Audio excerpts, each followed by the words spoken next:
আচ্ছা, একটা সামনে রাষ্ট্রপতি নির্বাচন হবে এবং তারই তোড়জোড় চলছে।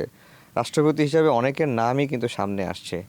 আপনার কাছে কি মনে হয় যে কেমন রাষ্ট্রপতি হলে এবার মানে জনগণের একটা প্রত্যাশা আছে এই জুলাই গণঅভ্যুত্থানের পরে রাষ্ট্রপতি নির্বাচন কে হবেন সেটি নিয়ে কিন্তু একটা প্রত্যাশা তৈরি হয়েছে।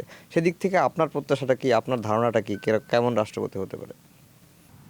দেখেন, বিএনপি এত দরিদ্র রাজনৈতিক দল না, রাজনীতির দিক থেকে এত দরিদ্র না যে বিএনপিতে একজন রাষ্ট্রপতি পাওয়া যায় না, কাউকে হায়ার করতে হবে।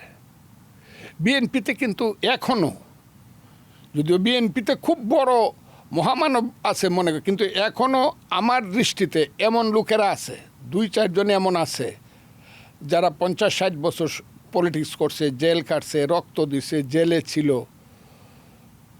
জীবন যৌবন সব শেষ করছে, কিছু করে নাই, জ্ঞান আছে, বুদ্ধি আছে, বিবেচনা আছে, একটা রাষ্ট্রের প্রধান ব্যক্তি হওয়ার মতো যোগ্যতা আছে। বিএনপিতে এরকম অভিজ্ঞ লোক এখনও আছে, আমি নামও বলতে পারি।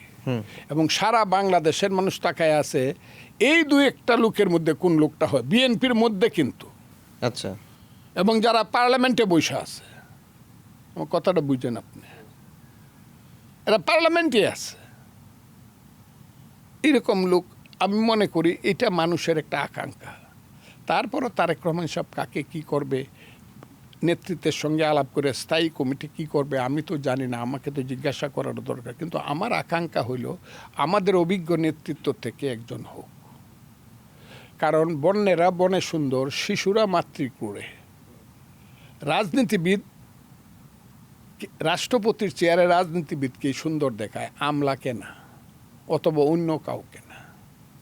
অন্য কাউকে বা আমলাকে করা হতে পারে এরকম আভাস কি পেয়েছেন? প্রথম শুনছিলাম, আমি আচ্ছা। বলছিলাম যে 60-এর উপরে কেউ গেঞ্জি পরে না। আমলা প্রতি আমার শ্রদ্ধা নাই তা না, এরা জ্ঞানী গুণী, সিএসপি বিসিএস পরীক্ষা ফার্স্ট ক্লাস ফার্স্ট হয়ে তারা হয় আমলা, হয় সিনিয়র সচিব হয়।